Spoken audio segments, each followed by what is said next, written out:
favorite core exercises is called Bird Dog. It kind of combines strength with a little bit of coordination and balance.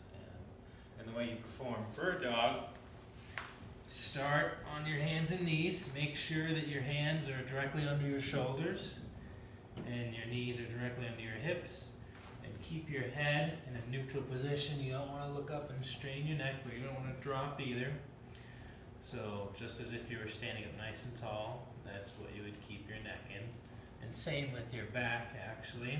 What you can do to get an idea of what your spine, what position your spine's in, you can arch and know that that's all the way extended, and then arch the other way and know that's all the way flexed. And you want to find kind of like the middle ground, aka neutral spine, which is a slight lumbar curve.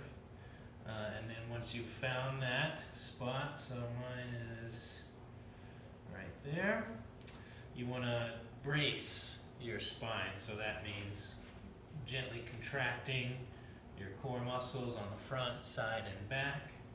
You hold that brace, and depending on your fitness level, you can start with something such as raising your arm and holding that for 10 seconds.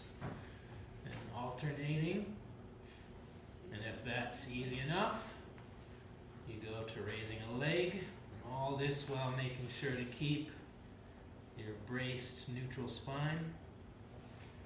10 seconds on each limb, and then if that's easy,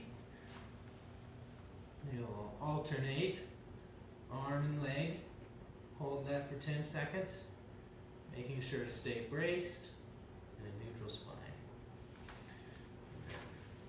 Alternate. And to make it even more difficult, raise the back foot and try to stay as still as you can.